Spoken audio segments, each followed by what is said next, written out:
सुशील और शांत, ये क्वालिटी थी सरस्वती की, जो कि शर्मा जी की बहू थी। क्या है बहू, जब देखो तब किचन में खटर पटर करती रहती हो, लेकिन खाने को कुछ देती ही नहीं।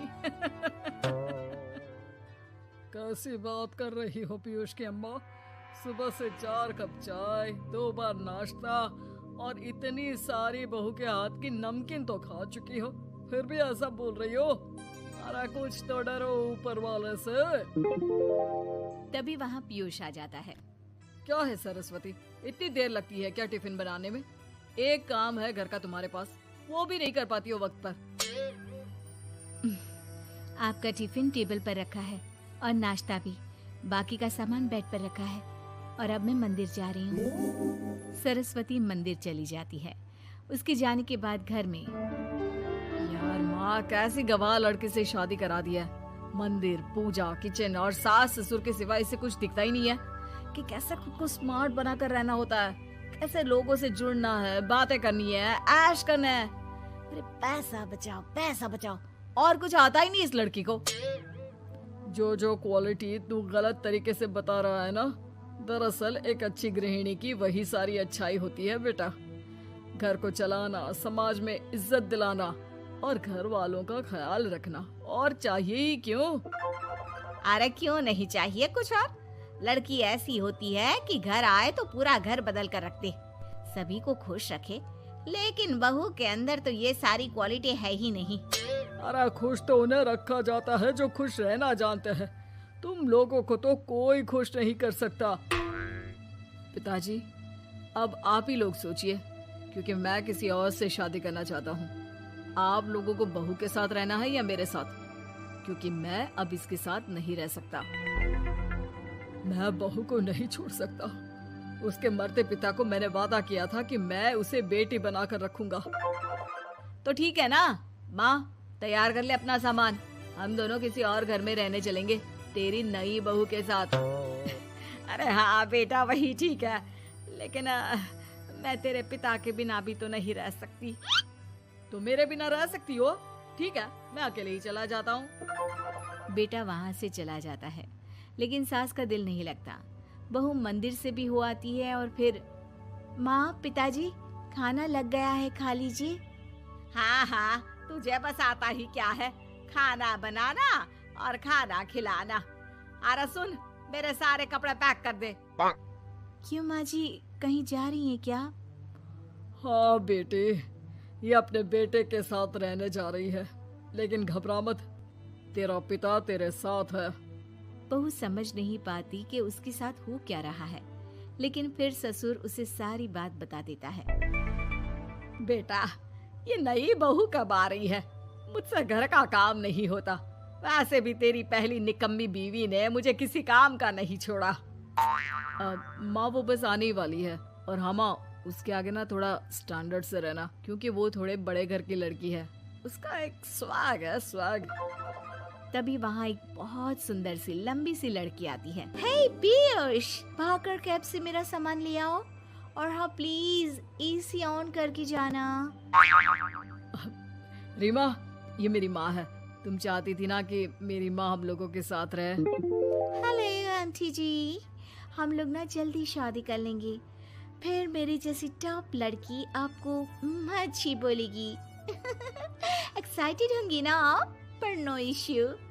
पीयूष, सामान ले आओ ना, एंड आंटी आप पानी ले आइए प्लीज। माँ को तो समझ में ही नहीं आता कि वो क्या करे। वो बहू के लिए पानी लेकर आती है तो उसका पैर पर्दे में फंस जाता है और वो गिर जाती है। ओहो, पूरा पानी गिरा दिया। कांच का ग्लास क्यों छूती है जब हाथ पैर नहीं चलते? कितनी मुश्किल से मैंने और पीयूष ने ये गृहस्थी बनाने की कोशिश की है। अरे पर तो क्या हो गया, एक गिलास ही तो टूटा है।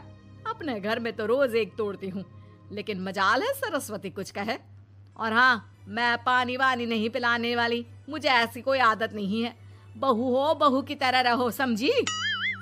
तभी वहाँ पीयूष आ जाता है, जिसे देख रीमा रोने लगती है। देख लो अपनी माँ को, कैसी करी को रोटी सुना रही है। और अभी तो मैं आई हूँ, थक गई थी, बस पानी क्या मांग लिया। कह रही है बहू हो, बहू की तरह रहो।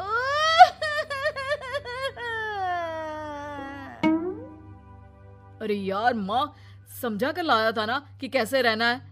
माँ ऐसा करोगी तो मैं भी नहीं रख पाऊंगा तुमको हमारे साथ। वैसे भी आप ये समझो कि रीमा ने खुद कहा था कि माँ को साथ रखना।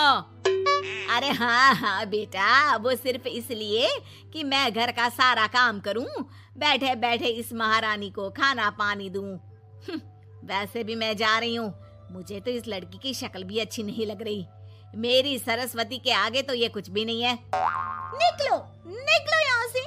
मैंने सोचा था बिना पैसे का नौकर मिल जाएगा, लेकिन नहीं, कुछ लोगों को आदत होती है फ्री की रोटी खाने की। निकलो यहाँ से। पीयूष, धक्के के मार कर निकालो इस औरत को यहाँ से।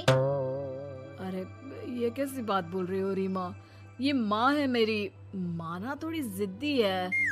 अरे वाह बेटा वाह, अभी भी तुझे मेरी ही गलती दिख रही है ना। कोई बात नहीं। माँ वापस घर आ जाती है। बहू, मुझे माफ कर दे बेटा, वो तो शैतान का नानी है। माँ, मैं उनके बारे में कोई बात नहीं करना चाहती। ये मेरा मायका है। अब आप लोग मेरे माता पिता। मैं हमेशा यहीं रहकर आप लोगों की सेवा करूंगी। नहीं नहीं बेटा, हम करेंगे तेरी शादी किसी अच्छे लड़के से। अरे कोई जरूरत नहीं है, मैं देख कर आई हूँ जो हालत है ना पीयूष की, वहाँ नहीं टिकने वाला ज्यादा दिन। ना टिके वो उसकी मर्जी, लेकिन मेरी बेटी इतनी गई गुजरी नहीं है जो उसे कभी भी छोड़ो और कभी भी वापस आ जाओ तो वो तुम्हें अपना ले। अब ज्यादा ही हो रहा है आपका।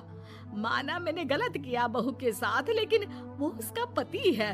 और फिर कहावत है ना, सुबह का भूला शाम को वापस आ जाए तो उसे भूला नहीं कहते। तभी वहाँ पीयूष आ जाता है। माँ, वो भूला आ गया, मुझे माफ कर दो। सरस्वती के जिस गुण को मैं सही नहीं मानता था, दरअसल जीवन को सही तरीके से जीने के लिए वही गुण होने चाहिए। मुझे माफ कर दो सरस्वती, मैं आज के बाद तुम्हें और पापा को छोड़कर कहीं नहीं जाऊंगा। और मुझे भी बेटा। बेटा जहन्नुम में भी जाए तो उसके साथ रहने को तैयार हो जाए, वही तो माँ होती है। मुझे माफ कर दो माँ।